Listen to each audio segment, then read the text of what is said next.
Om Gurur Brahma Gurur Vishnu Gurur Devo Maheshwaraha Guru Sakshat Param Brahma Tasmai Shri Gurave Namaha. Om. Dear friends, we have to read this 15th shloka. We saw that in this 14th shloka, that is 14th shloka was Annad Bhavanti Bhutani Parjanyad Anna Sambhavaha. That particular shloka where Krishna explained this principle of interdependence, that particular cycle which is in creation. Each entity has to support the other entity. Everything is dependent on some other thing. Everything in the universe is dependent on some other thing.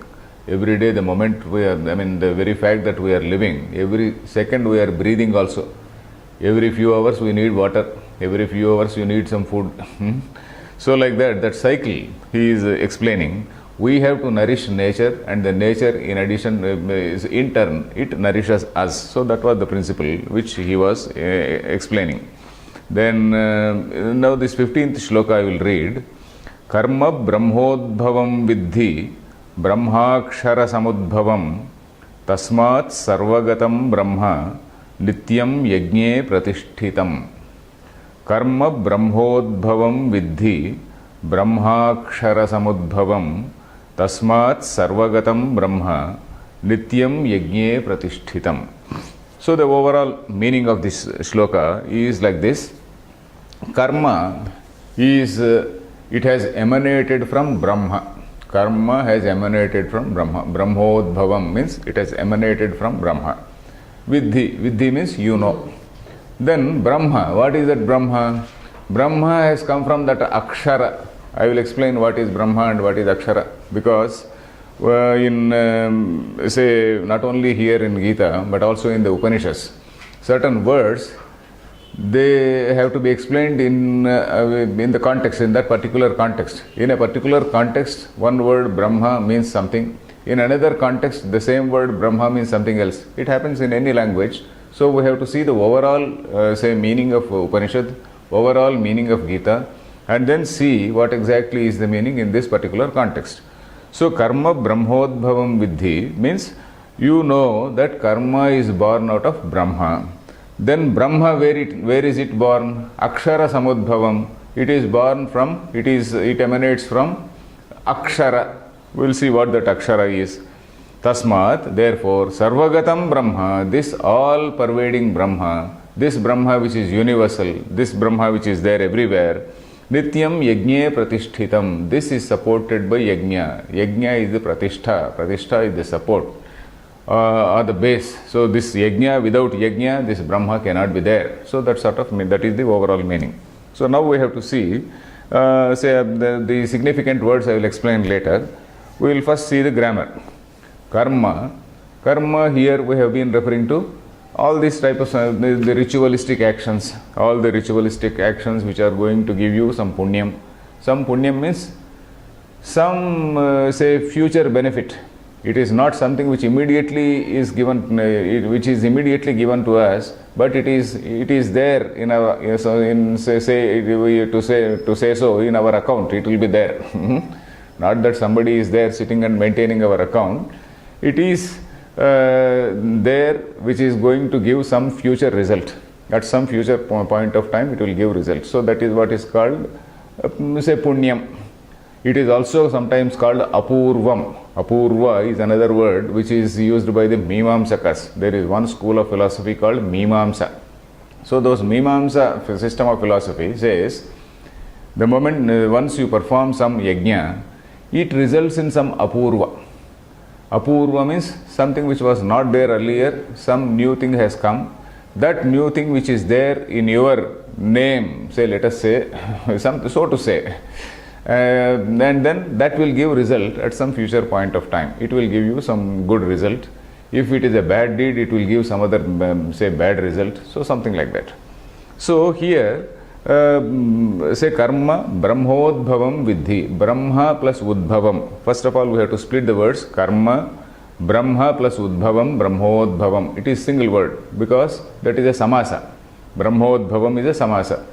Vidhi means you know. Then Brahma Akshara Samudbhavam. Akshara Samudbhavam is one samasa. Brahma you can split. Brahma Akshara Samudbhavam. Akshara Samudbhavam means say born out of Akshara.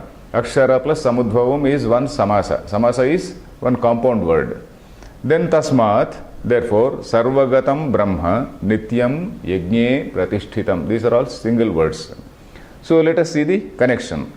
Then what is the say verb or whatever it is here? Vidhi. Vidhi means you know. Vidha dhatu. Vidha dhatu, it is the same dhatu from which the word Veda also comes. Vidhi means you know. You know is a sort of order. It's a command. It is called lot, imperative. Lat, lit, lot, all those things we know. This lot is means imperative. Imperative is you please know. What am I supposed to know? Karma Brahmodbhavam. Karma is something which is Brahmodbhavam means Brahma Udbhavam Yasya Tat. Brahma Udbhavaha Yasya Tat. Udbhavaha is Pumlinga. Udbhavaha Yasya Tat. So that is Brahmodbhavam. That is that for which Brahma is the origin. Udbhavaha means origin. Udbhavaha means origin. That for which Brahma is the origin. That is Brahmodbhavam. That which is, in simple words, that is which has come out of Brahma, which has emanated from Brahma. So whatever action we are doing is from that Brahma. What is this Brahma? So Brahma actually here in this particular context means Veda. So to avoid confusion, I will say in the beginning itself. Otherwise you will be wondering as to who is this Brahma. Brahma here means Veda. So Veda, it is Veda which is giving you, which is explaining to us all the types of karmas and all the types of results, all types of actions, all types of results which all these karmas are going to give. So it is Veda which is giving us. So this karma is born from Veda. Then next, Brahma, Akshara Samudbhavam. That Brahma again means Veda. Veda is again born from Akshara. Akshara is one concept in Vedanta. Akshara Samudbhavam, meaning of Akshara Samudbhavam is Aksharat Samudbhutam. Aksharam Samudbhavaha Yasya Tat. Aksharam Samudbhavaha Yasya Tat. That is Akshara Samudbhavam. That is again Bahurihi Samasa. If you want to know the Samasa, name of the Samasa, it is Bahurihi Samasa. Akshara Samudbhavam. That is Akshara. What is the meaning of Akshara? Not Sharati iti Aksharam. Something which is imperishable. It is otherwise called Avyakta, unmanifest. What is the meaning of unmanifest? All these words are okay, but then what exactly does it mean? It means that we say that in Vedanta we say that the ultimate thing is nothing but Supreme Consciousness only. And what all we see is just a manifestation in that consciousness. So there should be some sort of medium, some sort of link between that consciousness and this manifestation. But what is that link? That link is something which is called Avyakta, in other words called Maya. That link between that consciousness and what is appearing as matter, it is called phenomenological existence. Nowadays the scientists, they call it phenomenology. If you just Google search for phenomenology, you will get lot many articles. And some of these philosophers who are talking about phenomenology, they also quote Vedanta. Phenomenologists, they also quote Vedanta, because Vedanta also handles the same subject. What exactly is this consciousness, that Chaitanya, in other words, that Chaitanya, how is it appearing as matter? How this thing has taken place? That is something which is inexplicable. Vedanta also cannot give any solution. It says, you just say inexplicable. Avyakta, that is unmanifest. That is the thing. From that, it is a sort of manifesting power in that consciousness. It is some sort of manifesting power. You call it creative power. So that is why that creative power is called Shakti, and that Supreme Chaitanya is called Purusha. That Supreme Chaitanya is called Shiva in one tradition. Of course, in one tradition you call it Vishnu, in one tradition you call it Shiva, whatever it is. So Shiva, Shakti. Shiva, Shakti, only when the Shiva and Shakti are together only this world takes place, the manifestation of this world is there. So that is why we find that Shankaracharya's say what is that Saundarya Lahari. Shiva Shaktya Yukto Yadi Bhavati Shaktah Prabhavitum. Have you seen that? Shiva Shaktya Yukto Yadi Bhavati Shaktah Prabhavitum Na Chedevam Devo Na Kalu Kushala Spanditumapi. So there is some shloka like that. So Shivaha Shaktya Yuktaha Yadi. Yadi Shaktya Yuktaha, Shaktya Saha Shivaha Yadi Yuktaha. If Shiva is associated with that Shakti only, Tarhi Shaktaha Prabhavitum, Prabhavitum Shaktaha. He is capable of manifesting. Otherwise, he is not capable of manifesting. That supreme consciousness is not capable of manifesting unless it is associated with the Shakti. So that is why Shiva and Shakti we say draw in one picture and then we call it Ardhanarishwara. The meaning of Ardhanarishwara is that Shiva and Shakti. So that manifesting power is called that Avyakta or Maya. It is otherwise called Akshara. So which means the whole universe is something which is originating from that say that Avyakta or Akshara, and it has its own rules. It has its own rules. Then its own rules means we are aware of the Sattva, Rajas and Tamo Guna. The Sattva, Rajas, Tamo Gunas are again born out of that, isn't it? So when these things are, and the Sattva, Rajas, Tamo Gunas, they are having their own impact on people. They produce their own say types of whether it is human beings or animals or things or objects, whatever it is. So all the objects which we see in the universe, they are all products of the Sattva, Rajas and Tamo Guna. So the universe has its own rules, isn't it?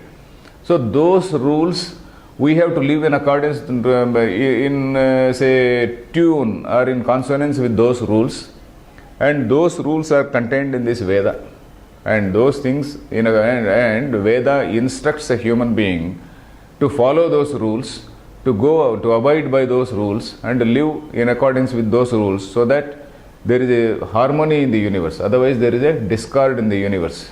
So that is the picture here. Brahmakshara Samudbhava means this Brahma, this Veda is originated, it has originated from that Akshara. Then Tasmat, therefore, Sarvagatam Brahma. So the second line is Tasmat Sarvagatam Brahma Nityam Yajne Pratishtitam. So then where is the verb here? Pratishtitam. Pratishtitam means that which is established. Established where? Yajne Pratishtitam. Established in Yajna. Established in Yajna, we know the meaning of Yajna is any sort of say useful activity is called Yajna. Not merely that ritual called Yajna. All types of socially useful activities are Pitru Yajna, Deva Yajna, Swadhyaya Yajna. All this performance of one's own duty is a Yajna. So Atithi Yajna, giving food to people, giving food to animals, all those things are say treated as Yajna. So this cosmic order is based on this Yajna. How? Nityam Yajna Pratishtitam, always, eternally. Then Tasmat, and what is it that is based? Sarvagatam Brahma, Nityam Yajna Pratishtitam. This Brahma or this Veda, and there is an adjective to that Veda. What type of Veda is it? Sarvagatam Brahma. Sarvagatam means universal, all pervading. Sarvatra Gatam is Sarvagatam, that is all pervading. Why is it called all pervading? Because it is a universal law. There cannot be one rule for India, there cannot be one rule for Africa, or there cannot be one rule for America, because whether it is America or India or some other place, people are endowed with these three gunas only, Sattva, Rajas and Tamo gunas. People have this aggressive, some people are say quiet, calm, contented and peace-loving, and then they are knowledge-oriented. Some people are domination-oriented, some other people are money-oriented, some other people are some other violence-oriented. So all these types of people, these are all universal characteristics. So that is why it is called universal. Sarvagatam Brahma, the meaning of Sarvagatam is it is universally applicable. So and that Brahma is Yajna Pratishtitam. When all people do good deeds, then naturally the universal harmony will be there. When people do not do good deeds, universal harmony will not be there. So that is how we have to take it. So then we will come to this next shloka. The Anvaya you have followed. Tasmat Sarvagatam Tasmat, therefore Sarvagatam Brahma, this Brahma which is universally applicable, Nityam Yajna, Nityam Pratishtitam, is always based in Yajna. Yajna is in Saptami Vibhakti. Yajna Pratishtitam. Kutra Pratishtitam means Yajna Pratishtitam. Next shloka, Krishna is giving a small warning. A small warning saying that one who violates this particular cycle, this particular order, There is a cycle, there is a particular order which has been told. So this particular order has to be followed by all human beings. So I will read out. Evam pravartitam chakram nanuvartayatiha yaha aghayurindriyaramo mogham partha sajivati. I repeat. Evam pravartitam chakram nanuvartayatiha yaha aghayurindriyaramo mogham partha sajivati. So the overall meaning is like this. This particular chakra which has been initiated, this chakra, this particular cycle which has been initiated, somebody who does not follow, so that person, he is leading a very sinful life. His life is wasteful. He is leading a wasteful, sinful life. His life is in vain. So that is the meaning. Let us see the words. Evam, one word, pravartitam, chakram, na plus anuvartayati plus iha. Na anuvartayati iha. Yaha means the one who. Then aghayuhu, aghayurindriyaramo, aghayuhu plus indriyaramaha. So indriyaramaha becomes indriyaramo, that's sandhi. Aghayuhu, indriyaramaha, mogham partha sajivati. So that is the say word splitting up. Then let us see the first sentence. That first line. First line, anuvartayati is the verb, isn't it? Anuvartayati means, vartanam means acting. Anuvartanam means following. Vartanam, vartate. Say vartate means, okay, he is doing something, he is doing a particular act. Anuvartayati. Aham tatra gacchami. Mama putraha mam anuvartayati. So he is following me. So like that. So anuvartayati. Who is following what? He says, yaha, the one who, na anuvartayati. Na anuvartayati means does not follow what? Evam pravartitam chakram. This particular wheel, this particular cosmic wheel, or this wheel of interdependence, which has been set in motion. Evam means in this manner, pravartitam means which has been set in motion, which has been set to say function. So that particular function, that particular chakram, na anuvartayati. Iha means in this world. In this world, the one who in this world does not follow the this wheel of interdependence which has been set in motion in this manner. So what will happen to him? So such a person, so this yaha in the first sentence is connected to this saha. Yaha saha. Yaha na anuvartayati sa mogham jivati. So overall sentence is yaha na anuvartayati. One who does not follow saha mogham jivati. So that fellow, he is living wastefully. He is living in vain. Mogham. So that is it. So this, let us connect the other words. Saha, that particular man is called aghayuhu. Aghayuhu means agham. Agham means sin. Aghayuhu, one who is leading a sinful life. Ayuhu means life. Agham, ayuhu. Agham is sin. Ayuhu is life. So aghayu means agham ayuhu yasya saha.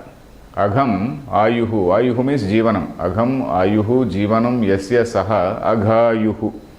So such a person, such a sinful person, aghayuhu. There is one more adjective for him.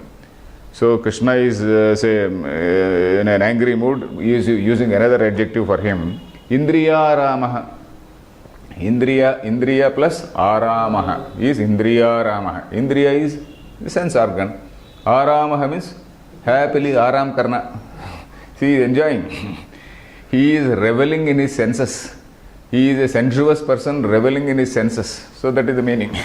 So Indriya Ramaha, one who is reveling, he is taking delight in his senses, sensual, having all types of sensual pleasures. Indriya Ramaha, that is Indriyeshu Aramanam Yasya Saha. Indriya Ramaha. This is again a Bahurihi.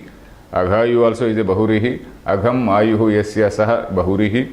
Indriya Ramaha. Indriyeshu Aramanam. Aramanam means merrymaking. Aramanam, Krida, reveling. So Indriyeshu reveling yasya. Indriyeshu aramaha, aramanam yasya saha indriya ramaha. So a person who revels in his indriyas. So he Mogham jivati, he lives wastefully, sinfully. So in vain. So that is the connection here. So the point is, this human being, he is supposed to follow this particular cycle. He is follow the cosmic, say, design, and he has to say work in a manner which is beneficial to the society, which is useful to society. And then one who is merely enjoying the benefits from the, say, the universal order, and then he is not giving back, he is leading a very sinful, wasteful life. So that is the shloka here. We will continue next.